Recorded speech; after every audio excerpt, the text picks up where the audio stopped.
A kú déédé àsìkò yìí. Kókó inú ìwé ìròyìn la mú wá fún yín láti inú àwọn ìwé ìròyìn ilé wa. Orúkọ tèmi ni Ọmọgbémisọ́lá ọmọ Alọ́gọ̀madẹ̀. Lánàá ni Ààrẹ Bọ́lá Tinubu darí ìwádìí tó jinlẹ̀ lórí ẹ̀sùn owó ₦585 million láti Ministry of Humanitarian Affairs and Poverty Alleviation bí ó ti jẹ́jẹ̀ẹ́ láti fi jófin ẹni ìwà ìbàjẹ́ rẹ̀ bá ṣímọ́ lórí lẹ́yìn ìwádìí. Ààrẹ pa àṣẹ yìí nínú àtẹ̀jáde láti ọ̀dọ̀ Minister of Information and National Orientation Mohammed Idris látàrí bí awuyewuye ṣe túbọ̀ ń pọ̀ sí i lórí ẹ̀sùn sí ọ̀dọ̀ ìjọba àpapọ̀. Ìgbésẹ̀ yìí ń wáyé gẹ́gẹ́ bí àwọn iléeṣẹ́ ìjọba ṣe ń gbáradì fún àgbéyẹ̀wò iṣẹ́ wọn ní òpin oṣù Kínní. Ọ̀pọ̀lọpọ̀ ẹlẹ́gbẹ́jẹgbẹ́ lára wọn láti rí ẹgbẹ́ òṣèlú People's Democratic Party (PDP), Socio-Economic Rights and Accountability Project (SERAP), àgbà amòfin Fẹ́mi Fálànà, ẹgbẹ́ ìgbìmọ̀ ọ̀dọ́ àti Civil Society Group. Gbogbo wọn ni wọ́n ń béèrè fún ìwádìí lórí ìwé tí Mínísítà fún ọ̀rọ̀ aráàlú àti àdínkù ìṣẹ́, Betta Edu, fi ránṣẹ́ sí olùṣirò àgbà fún ìjọba àpapọ̀ Dókítà Olúwatóyìn Mádẹ́yìn, níbi tí ó ti pa á láṣẹ wípé kí wọ́n san ₦585 million sínú àpò ìkówósí aládàáni Private Bank Account alámòjútó àkànṣe iṣẹ́ ní mínísítírì rẹ̀, Bridget Onyelu. Mínísítà ṣe àwáwí pẹ̀lú wípé owó yìí wà fún àwọn ẹgbẹ́ aláìlágbára ní ìpínlẹ̀ Akwa Ibom, Cross River, Ògùn àti ìpínlẹ̀ Èkó. Bí ó ti ṣe àpèjúwe ẹ̀sùn yìí gẹ́gẹ́ bí èyí tí kò lẹ́sẹ̀ ńlẹ̀, amúgbálẹ́gbẹ̀ẹ́ mínísítà lórí ìròyìn Rasheed Ọlárẹ̀wájú sọ nínú àtẹ̀jáde wípé ó lọ pẹ̀lú òfin láti san irúfẹ́ owó bẹ́ẹ̀ sínú àpò ìkówósí òṣìṣẹ́, pàápàá jùlọ àwọn alámòjútó ìṣirò. Àtẹ̀jáde náà ṣàlàyé wípé Bridget Onyelu ni alámòjútó olùṣirò fún iṣẹ́ àkànṣe Grants for Vulnerable Groups (GVG) láti ẹ̀ka ìṣúná. Ó sì tọ̀nà lábẹ́ òfin láti yọ̀ǹda owó fún òṣìṣẹ́ tó ń ṣe àmójútó àkànṣe iṣẹ́ kí ó lo owó yìí lọ́nà tí ó tọ̀nà fún iṣẹ́ tí ó tọ̀nà, kí ó sì jábọ̀ pẹ̀lú ẹ̀rí lẹ́yìn tí ó bá parí iṣẹ́. Ṣùgbọ́n olùṣirò àgbà Accountant General fún ìjọba àpapọ̀ Dókítà Olúwatóyìn Mádẹ́yìn ṣẹ́ wípé ọ́fíìsì òun kò bu ọwọ́ lu àṣẹ láti san owó sí àpò aládàáni gẹ́gẹ́ bí mínísítà ṣe pa á láṣẹ. Mádẹ́yìn ṣàlàyé wípé lóòótọ́ ni àwọn gba lẹ́tà ní 20 oṣù Kejìlá ọdún 2023, ṣùgbọ́n àwọn kò fèsì sí i. Nígbà tí ó ń fèsì sí awuyewuye ọ̀rọ̀ yìí láti ọ̀dọ̀ ará ìlú, Mínísítà fún Ìròyìn ṣàlàyé wípé ààrẹ ti darí ìwádìí tó jinlẹ̀ láti fi mọ òótọ́ tó wà nídìí ọ̀rọ̀ náà, bí wọ́n ti fi dá ará ìlú lójú wípé ìjọba mú ẹ̀sùn yìí lọ́kùnkúndùn. Ẹ̀kúnrẹ́rẹ́ ìròyìn yìí wà nínú ìwé ìròyìn Punch tó jáde lónìí. Owó náírà ni a gbọ́ wípé ó ti túbọ̀ ń fìdí rẹmi pẹ̀lú 38.9% tako owó dọ́là láti ilé ìfowópamọ́ àgbà láti bíi oṣù mẹ́ta sẹ́yìn, gẹ́gẹ́ bí ìròyìn ṣe jábọ̀ rẹ̀. Bí owó náírà ṣe já wálẹ̀ látorí ₦471 sí ₦700 tako owó dọ́là lẹ́yìn ìkéde òfin ọgbọọgba pàṣípààrọ̀ owó ilẹ̀ òkèèrè láti CBN tí ó wáyé nínú oṣù kẹfà ọdún 2023, ìwádìí jẹ́ kó di mímọ̀ wípé owó náírà ti wálẹ̀ sí iye tí ó lé ní $1,000 tako owó dọ́là. Ní ọjà pàṣípààrọ̀, owó náírà ń pòyì láàárín 1,220 tako owó dọ́là láti bíi ọ̀sẹ̀ mélòó sẹ́yìn. Lánàá ni àwọn iléeṣẹ́ tó ń pèsè ohun èlò manufacturer àti àwọn iléeṣẹ́ aládàáni mìíràn sọ wípé owó náírà tó ń fojoojúmọ́ fìdí rẹmi yìí ní ipa tí ó pọ̀ lára okòòwò wọn, pàápàá jùlọ Manufacturers Association of Nigeria, Lagos Chamber of Commerce and Industry àti Nigerian Association of Small-Scale Industries sọ wípé àwọn ọmọ ẹgbẹ́ wọn ti ń ṣe àdínkù sí iṣẹ́ wọn. Ó ṣeé ṣe kí ìgbésẹ̀ yìí yọrí sí dídá òṣìṣẹ́ sílẹ̀ sí i. Pẹ̀lú gbogbo ìgbìyànjú ìjọba lórí owó náírà, ó kọ̀ láti gbéra ní ọjà pàṣípààrọ̀. Owó náírà bẹ̀rẹ̀ pẹ̀lú N988.46 nínú ọdún 2024. Lẹ́yìn èyí ni ó gbókìtì sí N1035.12 ní ọjọ́ kẹta oṣù Kínní. Èyí mú jẹ́ ìgbà kẹta tí owó náírà máa lé ní ẹgbẹ̀rún kan tako owó dọ́là nínú ọdún yìí. Ẹ̀kúnrẹ́rẹ́ ìròyìn yìí wà nínú ìwé ìròyìn Punch tó jáde lónìí.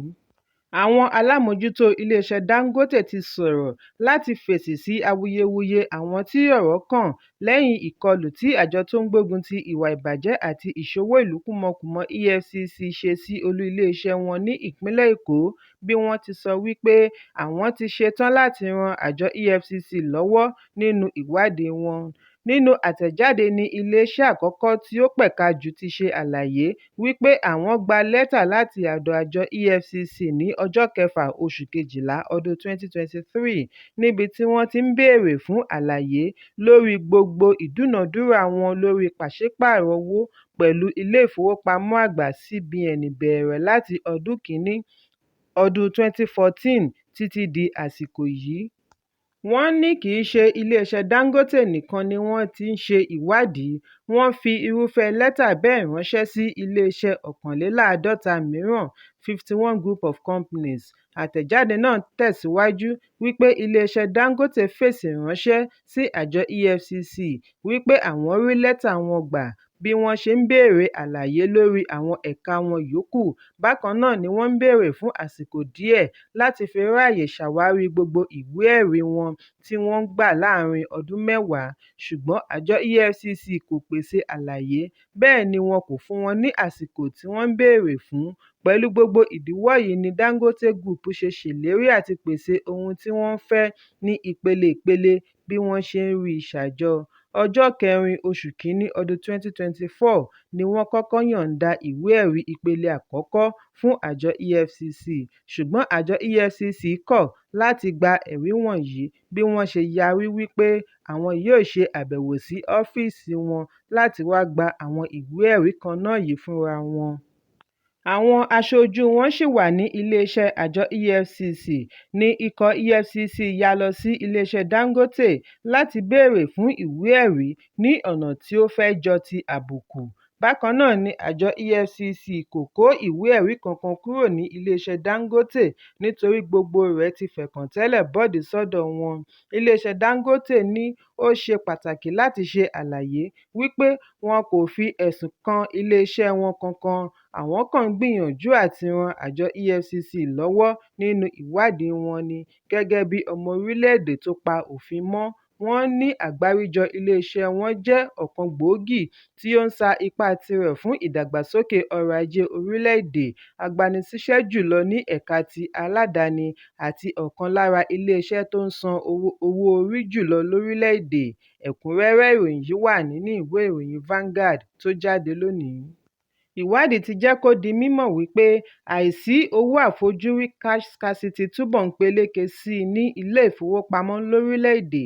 Pẹ̀lú gbogbo ìgbìyànjú ilé ìfowópamọ́ àgbà Central Bank of Nigeria (CBN) láti yanjú ìṣòro yìí, bí ó tilẹ̀ jẹ́ wípé ayẹyẹ ọdún ti parí, ìròyìn jábọ̀ wípé àwọn ilé ìfowópamọ́ túbọ̀ ń ṣe àdínkù sí iye owó tí wọ́n ń fún oníbàárà nínú ilé ìfowópamọ́ over the counter àti lẹ́nu ẹ̀rọ ATM. Bẹ́ẹ̀ làwọn oníṣòwò ẹ̀rọ alágbèéká POS operator ń lo àǹfààní yìí láti fi owó kún owó èlé wọn. Bí a kò bá gbàgbé wípé àìpẹ́ yìí ni CBN fagilé owó èlé fún owó tí ó bá lé ní ẹgbẹ̀rún lọ́nà ẹ̀ẹ́dẹ́gbẹ̀ta náírà (500,000 naira) fún àpò ìkówósí aládàáni àti mílíọ̀nù mẹ́ta náírà fún iléeṣẹ́. Pẹ̀lú ẹ̀ ní ilé ìfowópamọ́ kọ̀ láti yọ̀ǹda owó tó tó iye yìí. CBN ní ìfagilé yìí yóò wà títí di 30 oṣù kẹrin ọdún yìí bí ó ti lérí láti dá sẹ̀ríà fún ilé ìfowópamọ́ tàbí POS operator tí ó bá lọ́wọ́ nínú àìsí owó àfojúrí cash scarcity. Nínú àtẹ̀jáde ní CBN ti rọ ará ìlú kí wọ́n ṣe àfisùn ẹni tí wọ́n bá fura sí wípé ó ń kó owó pamọ́ ládùúgbò wọn sí ẹ̀ka CBN tí ó bá wà nítòsí tàbí nípasẹ̀ ojú ìlà orí ẹ̀rọ ayélujára tí wọ́n pèsè sílẹ̀. Ìwádìí akọ̀ròyìn sí ilé ìfowópamọ́ ní òpin ọ̀sẹ̀ tí ó kọjá ní ìlú Àbújá ṣe àfihàn wípé ẹgbẹ̀rún 10 sí 20 náírà (10 to 20,000 naira) ni ilé ìfowópamọ́ yọ̀ǹda fún àwọn oníbàárà, èyí tí ó pọ̀ jù ní ẹgbẹ̀rún lọ́nà 40 náírà (40,000 naira). Ní àwọn ilé ìfowópamọ́ ní agbègbè mìíràn láàárín Àbújá, ẹ̀rọ ATM kò pọ̀ ju ẹgbẹ̀rún 5 náírà lọ (5,000 naira) fún àwọn oníbàárà. Ọ̀kan lára àwọn òṣìṣẹ́ ilé ìfowópamọ́ sọ fún akọ̀ròyìn wípé ìdí fún ìgbésẹ̀ yìí ni wípé àwọn kò rí owó tó tó owó gbà. Bákan náà lọ́mọṣọrí ní ìpínlẹ̀ Èkó, pàápàá jùlọ ní agbègbè bíi Kétu, Mile 12, Àmúwò Ọ̀dọ̀fin, Sùúrùlérè, Trade Fair àti bẹ́ẹ̀ bẹ́ẹ̀ lọ. Ọ̀pọ̀lọpọ̀ àwọn ilé ìfowópamọ́ ni kò tiẹ̀ fi owó sínú ẹ̀rọ ATM fún àwọn oníbàárà láti gbà. Àwọn oníbàárà tò sórí ìlà tí ó gùn láti gbọ̀ngàn inú ilé ìfowópamọ́ títí dé ìta bí wọ́n ṣe ń retí àti gba owó tí wọ́n máa ná lópin ọ̀sẹ̀. Ọ̀pọ̀ ní inú wọn kò dùn rárá nítorí wọn kò rí ju ẹgbẹ̀rún 10 náírà gbà lẹ́yìn tí wọ́n ti wà lórí ìlà fún ọ̀pọ̀lọpọ̀ wákàtí. Ẹ̀kúnrẹ́rẹ́ ìròyìn yìí wà nínú ìwé ìròyìn Vanguard tó jáde lónìí. Mínísítà àná, Minister for Social Development, Disaster Management and Humanitarian Affairs Sadiya Umar Farouk ni a gbọ́ wípé ó ti dé sí olú iléeṣẹ́ àjọ tó ń gbógun ti ìwà ìbàjẹ́ àti ìṣòwò ìlú kúmọkùmọ EFCC fún ìfọ̀rọ̀wánilẹ́nuwò lórí ẹ̀sùn owó jìbìtì. Mínísítà àná ni ó fẹ́ káwọ́ pọ̀nyìn rojọ́ lórí ìwádìí jìbìtì oní 37.1 billion naira tí ó wáyé nígbà ìṣàkóso rẹ̀ nípasẹ̀ agbaṣẹ́ṣe tí orúkọ rẹ̀ ń jẹ́ James Okwete. Ìwádìí jẹ́ kó di mímọ̀ wípé Umar Farouk padà jẹ́ àjọ EFCC níhò láàrin aago 10 òwúrọ̀ òní, ọjọ́ Ajé, ọjọ́ kẹjọ. Bákan náà ni ó sọ lórí ẹ̀rọ abánidọ́rẹ̀ẹ́ rẹ̀ X wípé òun ti wà ní olú iléeṣẹ́ àjọ EFCC láàrin aago 10 kọjá 20 ìṣẹ́jú. Síwájú àkókò yìí ni mínísítà àná kọ̀wé ránṣẹ́ nípasẹ̀ agbẹjọ́rò rẹ̀ wípé kí wọ́n sún ọjọ́ ìfọ̀rọ̀wánilẹ́nuwò ọ̀hún sí ọ̀sẹ̀ 3 látàrí àìlera rẹ̀, ṣùgbọ́n tí àjọ EFCC kọ̀ jálẹ̀ wípé ọjọ́ 3 péré ni àwọn fún un láti farahàn kí wọ́n má bàa kéde wíwá rẹ̀ wanted. Ẹ̀kúnrẹ́rẹ́ ìròyìn yìí wà nínú ìwé ìròyìn The Nation tó jáde lónìí. Kókó ní ìwé ìròyìn àsìkò yìí kò ní jù báyìí lọ. Ẹ pàdé mi ní ìrọ̀lẹ́ fún àkọ́tun.